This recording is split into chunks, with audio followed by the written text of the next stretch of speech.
اعوذ باللہ من الشیطان الرجیم من ہمزہ ونفخہ ونفثہ ان الذين آمنوا وعملوا الصالحات اولئك هم خير البرية جزاؤهم عند ربهم جنات عدن تجري من تحتها الأنهار خالدين فيها أبدا رضي الله عنهم ورضوا عنه ذلك لمن خشي ربه۔ یقیناً وہ لوگ جو ایمان لائے اور انہوں نے صالح عمل کیے، یہی لوگ مخلوق میں سب سے بہتر ہیں۔ ان کا بدلہ ان کے رب کے ہاں ہمیشہ کے باغات ہیں جن کے نیچے نہریں بہتی ہیں اور ان میں ہمیشہ ہمیشہ رہنے والے ہیں۔ اللہ ان سے راضی ہو گیا اور وہ اللہ پر راضی ہو گئے۔ یہ اس شخص کے لیے بہترین بدلہ ہے جو اپنے رب سے ڈر گیا۔ محترم بزرگوں، بھائیوں اور عزیزوں، آج ذو الحج کی 29 تاریخ ہے، تو اس کے بعد مہینہ محرم الحرام شروع ہونے والا ہے جو حرمت والا مہینہ ہے۔ اس میں جہاں اور بہت سے واقعات ہیں، ان میں رسول اللہ صلی اللہ علیہ وسلم کے بعض گھر والوں کی شہادت ہے اور بعض اہل بیت کا تذکرہ ہے، وہ انشاءاللہ آئندہ ہم بیان کریں گے۔ اس کی ابتدا میں ایک بہت بڑا واقعہ رسول اللہ صلی اللہ علیہ وسلم کے دوسرے خلیفہ عمر بن خطاب رضی اللہ عنہ کی شہادت ہے۔ تو ان کی فضیلت کے متعلق بہت سی احادیث ہیں، ان کا عدل، ان کا رسول اللہ صلی اللہ علیہ وسلم سے بے پناہ پیار اور محبت، اور آپ صلی اللہ علیہ وسلم کو ہر موقع پر قوت دینا، آپ کا ساتھ دینا، یہ اس کی کوئی مثال نہیں ملتی۔ خود رسول اللہ صلی اللہ علیہ وسلم نے عمر رضی اللہ عنہ کی تعریف میں فرمایا، ارحم امتی بامتی ابو بکر، میری امت میں جو سب سے رحم کرنے والے ہیں وہ ابو بکر ہیں۔ واشدہم فی امر اللہ عمر، اور جب بات اللہ کے حکم کی آ جائے تو اس کے نفاذ میں سب سے زیادہ سختی دکھانے والے وہ عمر ہیں۔ وَأَصْدَقُهُمْ حَيَاءً عثمان، اور سب سے زیادہ جو حیا والے ہیں وہ عثمان ہیں۔ وَأَفْرَزُهُمْ زَيْدُ بْنُ ثَابِتٍ، اور جو سب سے زیادہ وراثت کا علم رکھتے ہیں صحابہ کرام میں سے وہ زید بن ثابت ہیں۔ وَأَقْرَأُهُمْ أُبَيُّ بْنُ كَعْبٍ، اور سب سے بڑے قاری وہ ابی بن کعب ہیں۔ وَأَعْلَمُهُمْ بِالْحَلَالِ وَالْحَرَامِ مُعَاذُ بْنُ جَبَلٍ، اور سب سے زیادہ حلال اور حرام کا جس بندے کو علم ہے وہ معاذ بن جبل رضی اللہ عنہم ہے۔ تو خود نبی صلی اللہ علیہ وسلم نے ان کی تعریف فرمائی کہ جب بات اللہ تبارک و تعالیٰ کے حکم کی آ جائے، دین کا مسئلہ آ جائے، پھر چاہے کوئی گھر والا ہے، چاہے کوئی کتنا ہی قریبی کیوں نہیں ہے، پھر اللہ تعالیٰ کا حکم نافذ کرنے میں عمر رضی اللہ عنہ کو کوئی چیز رکاوٹ پیش نہیں آتی تھی۔ اور آپ صلی اللہ علیہ وسلم کے یہ صحابی جب تک ان کی خلافت رہی، عثمان رضی اللہ عنہ کا دور نہیں آیا، اللہ تبارک و تعالیٰ نے جہاں ان سے بہت بڑا کام لیا، ان کی زندہ رہنے تک بڑے بڑے فتنے جو اندر کھاتے چلتے رہتے تھے، سر اٹھانے کی جرت نہیں تھی، فتنوں کے سامنے بہت بڑا بند تھے۔ ایک دفعہ صحابہ کرام بیٹھے تھے، عمر رضی اللہ عنہ کہنے لگے، بتاؤ تم میں سے کسی نے رسول اللہ صلی اللہ علیہ وسلم سے فتنوں کے متعلق کوئی حدیث سنی ہے؟ تو آپ صلی اللہ علیہ وسلم کے صحابی حذیفہ بن یمان رضی اللہ عنہ کہنے لگے، امیر المؤمنین ما لک بینہ و بینہ الا بابا مغلقا، امیر المؤمنین آپ یہ کیوں پوچھتے ہیں؟ آپ کے اور فتنوں کے درمیان تو بہت بڑا ایک بند دروازہ ہے، آپ فتنوں کے سامنے ایک بند دروازہ ہیں، فتنے آپ کے سامنے وہ ٹکتے نہیں ہیں، اللہ تعالیٰ نے آپ سے بہت زیادہ کام لیا ہے۔ بعد میں لوگوں نے حذیفہ رضی اللہ عنہ سے پوچھا، یہ جو اتنی بڑی بات آپ نے کی ہے اس کے پیچھے کوئی دلیل بھی ہے یا ویسے ہی بات کر دی ہے؟ کہا میں نے یہ حدیث رسول اللہ صلی اللہ علیہ وسلم سے سنی ہے، اپنی طرف سے کوئی بات نہیں کی۔ بہت بڑا بند تھے، جب تک زندہ رہے اللہ تبارک و تعالیٰ نے اسلام کو عزت دی، قوت بخشی، مسلمانوں کا بڑا ہی غلبہ رہا۔ پھر اس کے بعد آہستہ آہستہ فتنے وہ سر اٹھانا شروع ہو گئے۔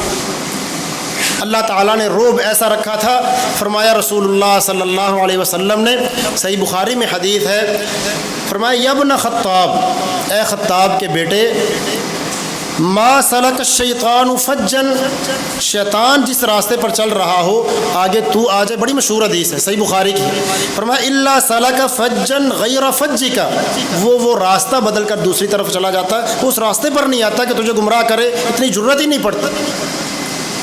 اور رعب اللہ تبارک و تعالیٰ نے اتنا زبردست رکھا تھا۔ رسول اللہ صلی اللہ علیہ وسلم ایک دفعہ بیٹھے تھے، کچھ پاس خواتین اپنے مسائل پوچھ رہی تھی، ان کی آواز کچھ بلند ہو گئی، تو عمر رضی اللہ عنہ داخل ہوئے تو وہ پردوں کے پیچھے چھپ گئی۔ انہوں نے کہا اتحبننی ولا تحبن رسول اللہ صلی اللہ علیہ وسلم، مجھ سے ڈرتی ہو، آوازیں اونچی کر رہی ہو، اللہ کے رسول سے تم ڈرتی نہیں ہو۔ وَأَنْتَ أَحَقُّ يَا رسول اللہ أَنْ تَحَبْنَا، اللہ کے رسول آپ کا تو زیادہ حق بنتا کہ آپ سے ڈریں۔ وہ آگے سے کہنے لگی أَنْتَ أَشَدُّ وَأَفْظَعُ مِنْ رسول اللہ، عمر آپ اللہ کے رسول سے زیادہ سخت طبیعت والے ہیں، اللہ کا آپ نے زیادہ رعب رکھا ہے، اللہ تعالیٰ نے آپ کا رعب زیادہ رکھا ہے۔ تو نبی صلی اللہ علیہ وسلم پاس بیٹھے مسکرا رہے تھے۔ ابو بکر رضی اللہ عنہ فوت ہوئے تو کچھ پاس خواتین تھیں اور ان کی بہن ابو بکر رضی اللہ عنہ کی نوحہ کرنے لگی۔ اب بین ڈالنا اور نوحہ کرنا، نبی صلی اللہ علیہ وسلم نے اس کی شدید ممانعت فرمائی، شدید منع کیا ہے۔ آپ نے فرمایا النائحۃ، میت پر یا مصیبت پر زبان کے ساتھ ویلا کرنے والی، ایسے جملے کہنے والی جو اللہ کو پسند نہیں ہے، فرمایا نوحے کرنے والی مرنے سے پہلے اگر توبہ نہیں نہ کرتی تو قام یوم القیامتی، قیامت والے دن کھڑی کی جائے گی اور اس پر آگ کا لباس ہوگا، آگ کا لباس ہوگا، نبی صلی اللہ علیہ وسلم نے فرمایا۔ تو دیکھا ابو بکر فوت ہوئے ہیں تو یہ ان کی بہن اور کچھ عورتیں وہ ساتھ نوحہ کر رہی تھی، درہ کوڑا لے کر ان کو مارنے لگے، کہا چپ نہیں کرتی، سارا ایک ہی خاندان تھا، تو ان کو کوڑے کے ساتھ مارا۔ یہ دیکھ کر باقی عورتیں جو نوحہ کر رہی تھی نا، بین ڈال رہی تھی، وہ وہاں سے تتر بتر ہوگی نکل گئیں کہ عمر رضی اللہ عنہ خلاف شرع کام برداشت نہیں کرتا۔ مسلمانوں کے لیے اس میں بہت بہت زیادہ نمونہ ہے کہ جہاں بندہ دیکھے کہ ہمارے گھر کی خواتین وہ میت پر نوحے کرتی ہیں، بین ڈالتی، وہ چپ کر کے دیکھتے رہتے ہیں، میت وہ اٹھانے جاتے ہیں، وہ ساتھ میت کے چپک کر روتی ہیں اور ایسے ایسے جملے کہتی ہیں کہ تم مر گئے، باری تو ہماری تھی، مجھے بھی ساتھ ہی لے جاؤ، ایسے ایسے جملے کہتی ہیں جو رسول اللہ صلی اللہ علیہ وسلم نے منع فرمایا ہے۔ آپ نے بلکہ آپ صلی اللہ علیہ وسلم نے فرمایا ان المیت لا يعذب ببعض بکاء اہلہ، میت جب فوت ہوتا ہے آدمی، اس پر رونے والوں کی وجہ سے اس کو عذاب ہوتا ہے۔ عائشہ رضی اللہ عنہ کہنے لگیں یہ کیسے ہو سکتا ہے؟ نبی صلی اللہ علیہ وسلم، اللہ تعالیٰ نے تو فرمایا لا تزر وازرۃ وزر اخرى، کوئی جان دوسری کا بوجھ نہیں اٹھائے گی، تو رونے والے اوپر ہیں تو میت کو کیسے عذاب ہوتا ہے؟ عمر رضی اللہ عنہ نے اس کا جواب دیا ان المیت لا يعذب ببعض بکاء اہلہ، کہ جب آنکھوں سے رونا ہو اس پر عذاب نہیں ہوتا، لیکن اگر واویلا کیا جائے، بین ڈالے جائیں، نوحے کیے جائیں، تو میت اگر منع کر کے نہیں گئی بلکہ اس پر خوش ہوتی تھی کہ میں فوت ہوں تو رونا ہے، فرمایا نبی صلی اللہ علیہ وسلم نے جب لوگ روتے ہیں اس کو عذاب ہوتا ہے۔ یعنی اللہ نے اس کام کو اتنا منع کیا ہے کہ ہر بندے پر لازم ہے کہ وہ اپنے فوت ہونے سے پہلے منع کر کے جائے کہ بھائی جب میں فوت ہو جاؤں کوئی خلاف شرع بات منہ سے نہیں نکالنی، ہمارے گھر کے اندر کوئی ایسا کام نہ ہو جس کو اللہ رسول صلی اللہ علیہ وسلم نے منع فرمایا ہے۔ وہ سارے کام ہو رہے ہیں اور لوگ اس وجہ سے خاموش ہیں، وہ دعوت کا کام اس وجہ سے ان کو منع نہیں کرتے کہ بھائی میت والا گھر ہے تو یہاں کیا کہنا ہے، بعد میں سمجھا لیں گے، حالانکہ یہی تو موقع ہے۔ رسول اللہ صلی اللہ علیہ وسلم کے صحابی درہ پکڑ کر ان کو مار رہے ہیں کہ بھائی یہاں سے نکلو، اور بیٹی کی بہن کس کی؟ ابو بکر رضی اللہ عنہ کی۔ یعنی جب اللہ کی بات آ جائے، اللہ کے رسول کی بات آ جائے، پھر کسی کی ملامت کی پرواہ نہیں۔ اللہ اکبر۔ انس رضی اللہ عنہ کے غلام تھے سیرین، ابن سیرین بہت مشہور ہیں، عالم ہیں، ان کے والد تھے سیرین، وہ غلام تھے انس رضی اللہ عنہ کے۔ تو اللہ تبارک و تعالیٰ کا حکم ہے کہ جب غلام اتنے پیسے جمع کر لے جو اس کی قیمت ادا کر سکتے ہیں تو وہ اپنے مالک کو قیمت دے کر اپنا آپ آزاد کروا سکتا ہے۔ یہ اللہ تعالیٰ نے سورۃ نور کے اندر حکم بیان فرمایا ہے۔ اس کو مکاتبت کہتے ہیں کہ مالک اور غلام آپس میں ایک معاہدہ طے کر لیں کہ میری کتنی قیمت ہے، مالک بتا دے کہ مطلب 10 لاکھ ہے، 15 لاکھ ہے، وہ مجھے دو، تم آزاد ہو۔ تو سیرین کے پاس بہت پیسہ تھا، اس نے وہ جمع کیا اور جا کر انس رضی اللہ عنہ کو دیا کہ اب مجھے آزاد کر دیں۔ انہوں نے انکار کر دیا۔ عمر رضی اللہ عنہ کے پاس مقدمہ پہنچا، عمر رضی اللہ عنہ نے انس رضی اللہ عنہ کو سزا دی۔ فرمایا جب اللہ تعالیٰ فرما رہا ہے کہ ان علمتم فیہم خیرا، تمہارے غلام مال ادا کر دیں، ان کو آزاد کر دو، تم آزاد کیوں نہیں کرتے؟ اللہ کا حکم نہیں ماننا۔ اس پر انہیں درے کے ساتھ مارا۔ یہ صحیح بخاری کے الفاظ ہیں۔ یعنی اتنا رعب اللہ تبارک و تعالیٰ کا حکم آ جانے کے بعد پھر کوئی کتنا بڑے سے بڑا شان والا کیوں نہیں ہے، انہوں نے اللہ اور اس کے رسول کی بات آگے رکھی۔ اسی وجہ سے پھر ان کی حکمرانی، وہ اللہ تبارک و تعالیٰ نے ایسا نظام ان کے ذریعے، ایسی حکمرانی کا کام ان سے لیا جو قیامت تک کے لیے نمونہ بن گیا ہے۔ اور اللہ تعالیٰ کے یہ بندے، نبی صلی اللہ علیہ وسلم کے یہ صحابی، اللہ نے کیا شان رکھی تھی۔ تقریباً 18 کے قریب ایسے مقامات ہیں، انہوں نے ایک بات کی، اللہ تعالیٰ نے اس کے مطابق حکم نازل کر دیا۔ تو یہ نہیں کہا کہ اللہ نے میری تائید میں حکم نازل کیا۔ ان کا ادب دیکھیں، کہتے ہیں 18 مقامات کے قریب میں نے اللہ تعالیٰ کی موافقت کی ہے، یعنی حکم اللہ کا تھا، میری بات اللہ تبارک و تعالیٰ کی بات سے مل گئی۔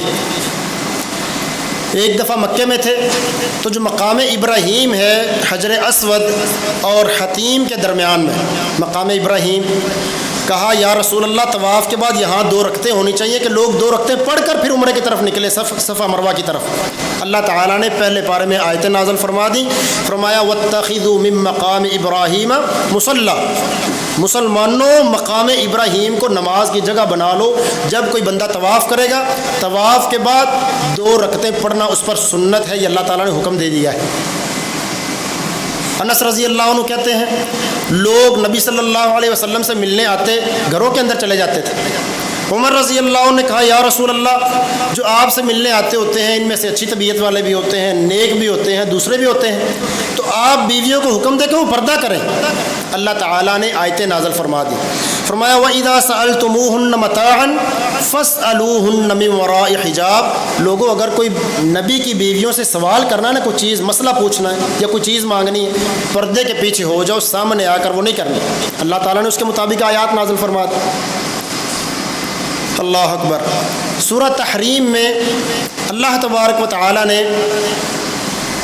نبی صلی اللہ علیہ وسلم کی 9 بیویاں تھیں، 2 لونڈیاں بھی تھیں، تو جہاں بھی بیویوں کا مسئلہ وہاں غیرت تو آ جاتی ہے۔ بعض بیویوں کی ایک دوسرے کے ساتھ غیرت آئی، اور حفصہ اور عائشہ رضی اللہ عنہما وہ دونوں کہنے لگی اللہ کے رسول آپ سودا کے گھر میں اور ماریہ کے گھر میں جاتے ہیں تو آپ شہد کھاتے ہیں، آپ وہاں سے شہد کھاتے تھے، کہا آپ کے منہ سے اس کی وہ مہک آتی ہے، جس درخت کا شہد اس کی مہک تو آتی ہے۔ تو نبی صلی اللہ علیہ وسلم فرشتے سے ملاقات ہوتی تھی، آپ کو مہک منہ سے آئے، اگلا بندہ محسوس کرے، یہ شدید ناگوار تھا، آپ نے قسم کھا لی کہ آئندہ میں شہد نہیں کھاؤں گا۔ تو اللہ تبارک و تعالیٰ نے آیت نازل فرما دی، فرمایا یا ایھا النبی لما تحرم ما احل اللہ لک، اے نبی آپ وہ چیز کیوں حرام کرتے جو اللہ نے حلال کی ہے، تبتغی مرضات ازواجک، آپ بیویوں کو راضی کرنا چاہتے ہیں۔ عمر رضی اللہ عنہ کھڑے ہوئے، نبی صلی اللہ علیہ وسلم کی بیویوں کو مخاطب کر کے فرمایا اگر تم اللہ کے رسول کو اس طرح پریشان کرو گی، اللہ تعالیٰ اس بات پر قادر ہے کہ وہ تم سے بہتر بیویاں اپنے نبی کو دے دے اور اللہ کے نبی تمہیں طلاق دے دے۔ اللہ تعالیٰ نے ہو بہو اسی طرح کی آیت نازل فرما دی، فرمایا عسیٰ ربہ ان طلقکن، قریب ہے تمہارا رب کہ اگر یہ نبی ان کو طلاق دے دے، ان یبدلہ ازواجا خیرا منکن، کہ اللہ ان سے بہتر بیویاں لے آئے۔ پھر انہوں نے توبہ کی، اللہ تعالیٰ نے ان بیویوں کی توبہ اتنی شاندار قبول کی، اپنے نبی پر پھر حرام کر دیا کہ اب آپ ان بیویوں کے علاوہ اب اور نکاح نہیں کریں گے۔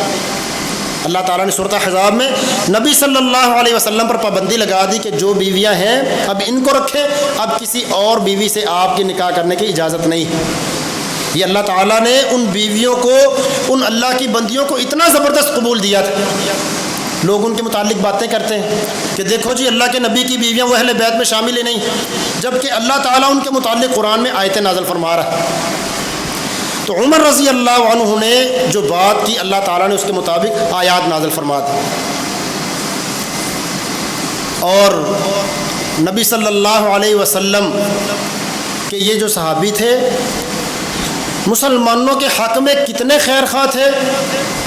جب اللہ کی بات آ جاتی، اللہ کے رسول کی بات آ جاتی تو جتنی مرضی بڑی لڑائی ہوتی فیصلہ کر دیتے، اللہ اور اس کے رسول کی بات پیش کر کے فیصلے کا حل نکالتے تھے۔ ابو بکر رضی اللہ عنہ فوت ہوئے، نبی صلی اللہ علیہ وسلم کی وفات ہوئی تو لوگوں کا جھگڑا بن گیا خلیفہ کون ہونا چاہیے۔ انصار میں سے کچھ لوگ کھڑے ہوئے، مہاجرین کو کہنے لگے منا امیر و منکم امیر، ایک امیر ہم میں سے ہونا چاہیے، ایک تم امیر بنا لو۔ عمر رضی اللہ عنہ کھڑے ہوئے، کہا وہ کیسی بات کرتے ہو، یہ تو مسلمانوں میں لڑائی ڈالنے والی بات ہے، دو امیر ہوں گے تو نظام تو نہیں چل سکتا۔ کہا کیا تم دیکھتے نہیں کہ نبی صلی اللہ علیہ وسلم نے اپنے مصلی پر کس کو کھڑا کیا تھا؟ آخری وقت میں نبی صلی اللہ علیہ وسلم کے جو صحابی تھے نمازیں پڑھانے والے وہ کون تھے؟ ابو بکر رضی اللہ عنہ تھے۔ آخری وقت میں نبی صلی اللہ علیہ وسلم نے گھر کا پردہ اٹھایا، دیکھا ابو بکر نماز پڑھا رہے ہیں تو نبی صلی اللہ علیہ وسلم ہنس پڑے اور پردہ گرا دیا۔ تمہیں اس بات کا علم نہیں؟ لوگوں کو بات سمجھ آ گئی، انہوں نے ابو بکر رضی اللہ عنہ کی بیعت کر لی۔ اس میں بڑے بڑے صحابہ کرام، ابو بکر، عمر، عثمان، علی، طلحہ، زبیر، بڑے بڑے کبار صحابہ تھے، سب نے بغیر کسی اختلاف کے ابو بکر رضی اللہ عنہ کی بیعت کی۔ یعنی خلافت کے وقت بھی بہت بڑا اختلاف اس سے بچانے والے عمر رضی اللہ عنہ تھے۔ اللہ کی توحید کی بات آئی، اللہ اکبر، بیت اللہ کے سامنے کھڑے ہیں، حجر اسود سامنے ہے، اس کو مخاطب کر کے کہا انک حجر، میں جانتا ہوں تو صرف ایک پتھر ہے، لا تضر ولا تنفع، نہ تیرے بس میں نفع دینا ہے نہ تیرے اختیار میں کوئی نقصان پہنچانا ہے۔ ولولا انی رأیت رسول اللہ صلی اللہ علیہ وسلم قبلک ما قبلتک، اگر میں نے اللہ کے نبی کو نہ دیکھا ہوتا صلی اللہ علیہ وسلم کہ تجھے بوسہ دے رہے ہیں، اس وجہ سے میں تمہیں بوسہ دیتا ہوں، ورنہ تمہیں بوسہ نہیں دینا تھا، تیرے اختیار میں کیا ہے، کچھ بھی نہیں۔ حج کے موقع پر، عمرے کے موقع پر سب کے سامنے اعلان کر دیا کہ پتھر کسی نفع نقصان کے مالک نہیں۔ درختوں کی بات آئی، لوگ 6 ہجری میں صلح حدیبیہ نبی صلی اللہ علیہ وسلم نے صحابہ کرام سے بیعت لی۔ بات مشہور ہوگی کہ لوگوں نے عثمان رضی اللہ عنہ کو شہید کر دیا ہے، آپ نے بیعت لی کہ ہم عثمان کا بدلہ لیں گے، تو اس کو بیعت رضوان کہا جاتا ہے۔ وہ جس درخت کے نیچے بیعت ہوئی، عمر رضی اللہ عنہ کے دور میں لوگوں نے اس درخت سے تبرک لینا شروع کر دیا کہ اس کے نیچے اللہ کے نبی نے بیعت لی تھی۔ جس طرح آج کسی جگہ پر کوئی اچھا کام ہو جائے، لوگ وہاں سے وہ جا کر اپنا سینہ بھی ادھر رگڑتے ہیں، ماتھے ٹیکتے ہیں، وہاں ہاتھ پھیر پھیر کر جسم پر مل لیتے ہیں۔ اس دور میں بھی اب دیکھیں درختوں پر وہ ٹاکیاں اور کپڑے اور چھوٹے چھوٹے وہ کپڑے کے ٹکڑے باندھ دیتے ہیں اور منتیں پوری کرتے ہیں۔ اس دور میں بھی یہ کام شروع ہو گیا۔ عمر رضی اللہ عنہ نے صحابہ کو حکم دیا جا کر درخت ہی کٹوا دو۔ فتنہ شروع ہونے سے پہلے اس کا سد باب کر دیا، کہا یہ درخت کی پوجا شروع ہو گئی۔ اتنا غیرت مند آدمی اللہ کی توحید کے بارے میں۔ ابو موسیٰ اشعری رضی اللہ عنہ غزوہ کے لیے نکلے، کفار کے علاقے میں جب پہنچے وہاں دانیال علیہ السلام کی قبر مل گئی، وہ اندر سے لاش نکل آئی۔ عمر رضی اللہ عنہ کو خط لکھا کہ اس طرح قبر نکل آئی ہے، تو ڈر ہے کہ لوگ کہیں اس کی عبادت نہ شروع کر دیں کہ ایک نبی کی قبر ہے۔ کہا ایسا کرو، دن کے وقت سب کے سامنے 13 قبریں کھدواؤ اور رات کے وقت کسی ایک قبر میں ان کو دفن کر دو اور خوب مٹی ڈالنا، کسی کو پتہ بھی نہ چلے کہ وہ قبر ان میں سے کون سی، کہیں لوگ قبر کی پوجا نہ شروع کر دیں۔ اس لیے کہا 13 قبریں کھدواؤ جن میں سے 12 عام ڈھیریاں ہوں گی، ایک قبر ہوگی، کسی بندے کو خبر بھی نہیں ہوگی کہ ان میں سے قبر کون سی۔ وہ پوجا کرنے کا ارادہ کرے گا بھی تو وہ اس شک میں پڑ جائے گا، پتہ نہیں کون سی قبر ہے نبی کی۔ نماز کے معاملے میں اتنے غیرت مند، اپنے گورنروں کو خط لکھا، خطوں میں سب سے پہلی بات فرمایا ان اہم امورکم عندی الصلاۃ، تمہارے سارے کاموں میں سے کوئی کام میرے نزدیک زیادہ اہم نہیں ہے، سب سے زیادہ میرے ہاں جو تمہارا اہم کام ہے نا وہ نماز۔ من حفظها وحافظ علیها، جو پڑھتا ہے اور مسلسل ہمیشگی کرتا ہے، فقد حافظ دینا، یہ بندہ جس نے دین محفوظ کیا ہوا ہے۔ ومن ضیعها فهو لما سواها اضیع، جو نماز کو ضائع کرتا ہے، ضائع کا مطلب یہ نہیں پڑھتا نہیں ہے، وقت پر نہیں پڑھتا، ٹائم پر نہیں پڑھتا، اللہ نے حکم دیا مسجد میں آ جائے، وہ اپنے گھر میں پڑھ لیتا ہے۔ فرمایا من ضیعها، جو نماز کو ضائع کرنے والا ہے، فهو لما سواها اضیع، وہ باقی کاموں کو زیادہ ضائع کرنے والا ہے، پھر کوئی اعتبار نہیں۔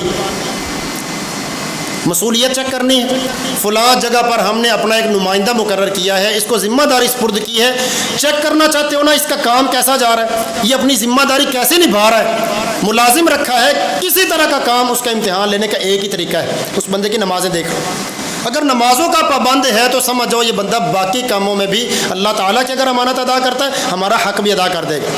اللہ تعالیٰ کا بندہ ہونے کے باوجود نمازیں نہیں پڑھتا، ہم کون ہیں؟ ہمارا حق تو زیادہ ضائع کرنے والا ہے۔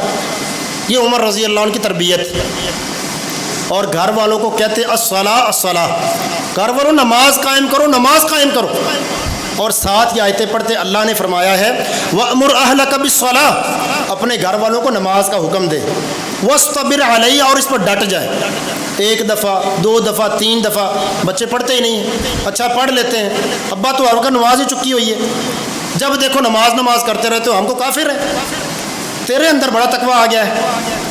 فرمایا وَاسْتَبِرْ عَلَيْهَا، جب تک جان نہیں نکلتی، جتنی مرضی باتیں سننا پڑے، فرمایا جان نکلنے تک گھر والوں کو حکم دیتے رہنا ہے، اس میں کوئی رخصت نہیں، کوئی معافی نہیں۔ قُوا أَنفُسَكُمْ وَأَهْلِيكُمْ نَارًا، خود نمازیں پڑھ کر اپنی بخشش کروائی ہوئی ہے، فرمایا گھر والوں پر بھی لازم۔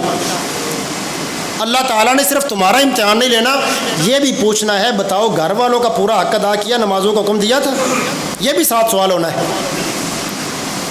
بازار میں جاتے، مارکیٹ کے اندر چیک کرتے تھے کہ بھائی اللہ کا قانون نافذ ہے یا لوگ اپنی مرضی سے خرید و فروخت کر رہے ہیں۔ کچھ لوگوں کو دیکھا کہ وہ سونا چاندی وہ ادھار سودا کر رہے ہیں۔ حکم تو یہ ہے نا کہ سونا اگر سونے کے بدلے لینا ہے تو برابر اور نقد و نقد ہونا ضروری ہے۔ کہتے ہیں نا یہ سونا پرانا ہے یہ نیا ہے، تو جو نیا ہے وہ تھوڑا دیں گے اور جو پرانا ہے وہ زیادہ لے لیں گے۔ آپ نے فرمایا ایسا نہیں چلے گا، سونا چاندی اور گندم اور کھجور اور منقع، یہ 6 چیزیں نبی صلی اللہ علیہ وسلم نے نام لے کر فرمایا کہ ان چیزوں کو اگر آپس میں ادلا بدلا کرنا ہے نا تو برابر ضروری ہے۔ مثال کے طور پر آپ کے پاس عمدہ کھجور ہے یا آپ کے پاس ردی کھجور ہے، اچھی کھجور نہیں ہے، آپ عمدہ کھجور کھانا چاہتے ہیں، تو بازار میں جا کر آپ ایسا نہیں کر سکتے کہ آپ اپنی کمزور 2 کلو دے کر 1 کلو لے لیں، فرمایا جائز نہیں۔ اجازت اتنی دی کہ اس طرح کر سکتا ہے کہ اپنی جو کھجور ہے کلو کے بدلے کلو کر لے، یا اپنی 2 کلو فروخت کر کے ان پیسوں سے وہ 1 کلو خرید لے، اس کی اجازت دی۔ فرمایا اگر اس کے علاوہ کوئی کرے گا یہ سود ہے۔ نبی صلی اللہ علیہ وسلم کا یہ فرمان ہے کہ سونے میں، چاندی میں، جو میں، منقع میں اور گندم میں اور پنیر میں، آپ نے فرمایا یہ 6 جن سے ایک برابر ہوں اور نقد و نقد ہوں۔ سونا تولے کے بدلے تولا لیا جا رہا ہے، ٹھیک ہے برابر ہے، لیکن یہ کہتا مجھے تولا دے دو، گھر جا کر بعد میں لا کر دے دوں گا، صاف ہی نبی صلی اللہ علیہ وسلم نے منع کیا، ایک ہاتھ دے دوسرے ہاتھ ادھر ہی لے لے، یہ جائز ہے، نقد و نقد بھی ہو اور ساتھ یہ ہے کہ برابر ہو۔ عمر رضی اللہ عنہ بازار میں گئے، دیکھا لوگ برابر نہیں کر رہے، فرمایا نبی صلی اللہ علیہ وسلم نے اس سے منع کیا دوبارہ کو یہ کام نہ کرے، اور ساتھ فرمایا لا یبع فی ھذا السوق الا من تفقہ فی الدین، اس دین میں خرید و فروخت کرنے کے لیے صرف وہی بندہ آ کر بیچے، اپنی دکان لگائے جس کو دین کی سمجھ ہے، جس کو سمجھ ہی نہیں ہے وہ دھوکے کے ساتھ مال بیچ رہا ہے، وہ فراڈ کے ساتھ بیچ رہا ہے، وہ 1 نمبر بتا کر 2 نمبر بیچ رہا ہے، اوپر جھوٹا لیبل لگا کر وہ عمدہ مال بیچا جا رہا ہے۔ خریدنے والے سمجھتے ہیں یہ تو باہر کی کمپنی ہے، خود بھی پتہ ہے کہ یہ ہمارا اپنا تیار کیا ہوا مال ہے، اسٹیکر بھی اپنے تیار کیے ہوئے۔ فرمایا جس بندے کو دین کی سمجھ ہے وہ خرید و فروخت کرے، وہ اس بازار کے اندر ہے۔ اور اللہ تعالیٰ کا ڈر کتنا تھا، جب آخری وقت آیا نا تو ایک بندہ آگے بڑھا، فجر کی نماز میں عادت تھی لمبی صورتیں پڑھتے تھے، حق یہ بنتا ہے جو امیر ہے کسی علاقے کا، خلیفہ ہے، گورنر ہے، صوبے دار ہے، اس کی ذمہ داری ہے کہ وہ نماز پڑھائے۔ وہ خطبہ دے، اگر وہ نہیں دے سکتا تو وہ بندہ مقرر کر دے۔ خود نماز پڑھایا کرتے تھے، عالم تھے، بہت بڑے عالم تھے، اللہ کے رسول کے شاگرد تھے۔ نماز پڑھانے لگے، ابھی اللہ اکبر کی تھی، سب سے پہلے کہا صفیں درست کر لو، استو، صفیں برابر کر لو۔ جب دیکھا صفوں میں کوئی خلل نہیں ہے، اللہ اکبر کہہ دیا۔ ابھی اللہ اکبر کہا تو ایک مجوسی آدمی، اس نے خنجر زہر کے اندر وہ بھگو کر پہلے سے رکھا ہوا تھا، وہ مارا اور ساتھ وہ بھاگا، تو کہا قتلنی، بندے نے مجھے قتل کر دیا، اس طرح کی آواز نکلی۔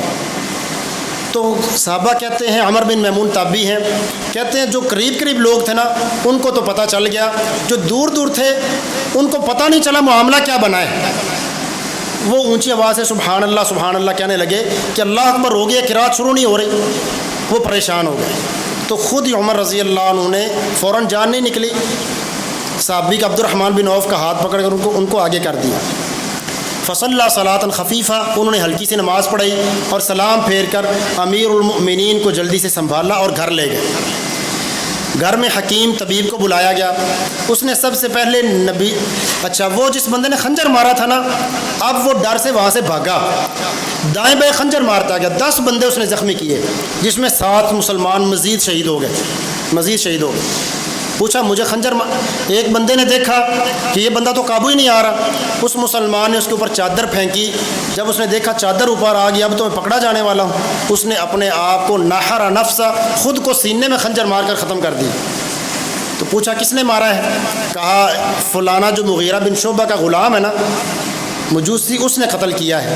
کہا الحمدللہ، سب تعریف اللہ کی ہے کہ اس نے میری شہادت ایسے بندے کے ہاتھ سے نہیں کی جو اسلام کا دعویٰ کرتا ہو۔ یہ بندہ اسلام کا دعویٰ بھی نہیں کرتا، مجوسی آدمی، آتش پرست ہے، آگ کی پوجا کرتا ہے۔ تو طبیب نے وہ نبیذ یعنی کھجور وہ پانی میں بھگو کر اس کا محلول تیار کر کے، یعنی جس کو کہتے ہیں اس کا جوس نکال کر وہ پلایا، تو وہ جو انتڑیاں کٹی ہوئی تھی اس سے نکل گیا۔ تو واضح پتہ نہ چلا کہ خون نکل رہا ہے، پیپ ہے یا وہ نبیذ ہے۔ کہا دودھ لاؤ، وہ دودھ جب پلایا تو وہ صاف نظر آ گیا کہ دودھ نکل گیا، انتڑیاں کٹ گئی۔ تو لوگ جان گئے کہ امیر المؤمنین اب فوت ہونے والے۔ اچھا، وہاں کچھ لوگ پھر کہنے لگے لا بأس، کوئی مسئلہ نہیں، اللہ تعالیٰ شفا دے گا۔ کچھ کہنے لگے ہمیں تو ڈر لگتا ہے کہ اب امیر المؤمنین زندہ نہیں رہیں گے۔ طبیب کہنے لگا کوئی وصیت کروانی تو وہ کروا لیں۔ لوگ بیمار پرسی کے لیے آ رہے تھے۔ اب دیکھو حالت کون سی ہے، جان نکل رہی ہے۔ یہ اس دن کی بات ہے جب امیر المؤمنین شہید ہوئے رضی اللہ عنہ۔ ایک لڑکا آیا، کہنے لگا آپ کو مبارک ہو، آپ پہلے اسلام لانے والوں میں سے ہیں، اللہ کے رسول کا صحابی ہونا آپ کو ثابت ہوا، پھر آپ خلیفہ بنے تو آپ نے عدل سے کام لیا، اللہ آپ کو معاف کرے گا، آپ کو مبارک ہو۔ کہا میں نہیں چاہتا میرا اجر بہت ہو، میں چاہتا ہوں معاملہ برابر ہو جائے، نہ میرے گناہ زیادہ ہوں نہ نیکیاں زیادہ ہوں، برابر کر کے اللہ بس جنت میں داخل کر دے۔ اتنی بات کی، وہ لڑکا جب واپس جانے لگا نا تو دیکھا اس کی جو شلوار تھی نا، چادر تھی، وہ ٹخنے سے نیچے تھی اور زمین پر لگ رہی تھی۔ کہا اس کو واپس بلاؤ۔ کہا یبن اخی، بھتیجے، ارفع ازارک، اپنی چادر اوپر اٹھا لو۔ حالت کون سی ہے، جان نکلی جا رہی ہے۔ کہا بھتیجے اپنی شلوار اوپر اٹھاؤ، فإنہ ابقى لثوبک، اس سے تیرا کپڑا بھی محفوظ رہے گا، واتقى لربک، رب کا ڈر بھی اس سے زیادہ پیدا ہوتا ہے۔ تھوڑی دیر کے بعد آپ کی بیٹی ام المؤمنین حفصہ رضی اللہ عنہ آ گئی، وہ آئیں اور آ کر رونا شروع کر دیا۔ تو کچھ آواز نکلی اور ساتھ صہیب رضی اللہ عنہ وہ بھی تھوڑا سا انہوں نے آواز کوئی بات کی۔ حدیث میں اس کا ذکر اتنا ہی آتا ہے کہ انہوں نے کوئی بات کی اونچی آواز سے، کہا بیٹی تو جانتی نہیں کہ اللہ کے رسول نے اس طرح نوحہ کرنے سے منع کیا ہے اور میت کو اس کا عذاب ہوتا ہے؟ وہ دونوں ادھر ہی خاموش ہو گئے۔ اپنے بیٹے عبداللہ بن عمر کو کہا جاؤ ام المؤمنین عائشہ رضی اللہ عنہ کے پاس اور انہیں جا کر کہو عمر بن خطاب سلام کہتے ہیں، کیونکہ میں امیر المؤمنین آج کے بعد نہیں ہوں، جا کر کہو عمر بن خطاب سلام کہتے ہیں، اور اگر وہ اجازت دیں تو میرے لیے ابو بکر اور نبی صلی اللہ علیہ وسلم کے پاس قبر کی اجازت دے دیں۔ عبداللہ بن عمر گئے تو جا کر دیکھا وہی قاعدۃ تبکی، وہ بیٹھی ہوئی رو رہی تھی، امیر المؤمنین کی شہادت ہونے والی رو رہی تھی، تو وہ بھی رو پڑے۔ کہا ابا جان سلام کہتے ہیں، انہوں نے وعلیکم السلام کہا اور کہا میں نے یہ جگہ اپنے لیے رکھی تھی، وَلَا أُوثِرَنَّ بِهِ، میں اب ان کو ترجیح دیتی ہوں، وہ ادھر دفن ہو سکتے ہیں۔ واپس آئے، پوچھا کیا بات ہے، کہا انہوں نے اجازت دے دی، کہا دوبارہ جب میری جان نکل جائے دوبارہ جا کر پھر اجازت لینی۔ تو اللہ تبارک و تعالیٰ کے یہ صاحب بندے اور نبی صلی اللہ علیہ وسلم کے یہ صحابی شان کیا تھی، آپ صلی اللہ علیہ وسلم بار بار فرماتے تھے، فرمایا دخلت انا و عمر و ابو بکر، میں گیا ابو بکر اور عمر گئے، میں آیا ابو بکر اور عمر آئے، ہم اٹھے میں اور ابو بکر عمر اٹھے، ہم واپس آئے میں اور ابو بکر واپس آئے اور عمر واپس آئے۔ صحابہ کرام کے ہاں سب کے ہاں مقام ان کا بڑا مسلم تھا۔ پھر لوگوں کے بعد میں فرقے اور گروہ بن گئے، کچھ نے وہ اپنی طرف سے کہا کہ ہم علی رضی اللہ عنہ کی بڑی محبت کرتے ہیں، وہ صحابہ کرام سب سے دشمنی مول لی، معاویہ سے بھی دشمنی، ابو بکر سے بھی دشمنی، عمر سے، عثمان، سب سے دشمنی شروع کر دی۔ کچھ نے وہ اپنی طرف سے خیر خواہی کی کہ ہم تو معاویہ رضی اللہ عنہ اور عثمان کے بڑے خیر خواہ ہیں، انہوں نے علی رضی اللہ عنہ سے دشمنی شروع کر دی، جبکہ آپ صلی اللہ علیہ وسلم کا حکم کیا تھا، فرمایا لا تسبوا اصحابی، میرے صحابہ میں سے کسی کو برا بھلا کہنا ہی نہیں۔ حق تو یہ ہے کہ اللہ نے جو ان کی آپس کی کوئی مسائل بنے بھی ہمیں جسمانی طور پر اور ہمارے ہاتھوں کو ان کے خون سے محفوظ رکھا، ہمیں چاہیے اپنی زبانیں بھی ان کے حق میں بند رکھیں۔ اللہ نے فرما دیا رضی اللہ عنہ، اللہ ان سے راضی ہو گیا، ہم اعتراض نکالتے ہیں گویا ہم قرآن کے فیصلے پر راضی نہیں۔ اللہ فرماتا ہے اللہ معاویہ سے، علی سے، ان تمام صحابہ سے راضی، ہم راضی ہونے کے لیے تیار ہی نہیں۔ اللہ تعالیٰ سمجھنے کے عمل کرنے کی توفیق عطا فرمائے۔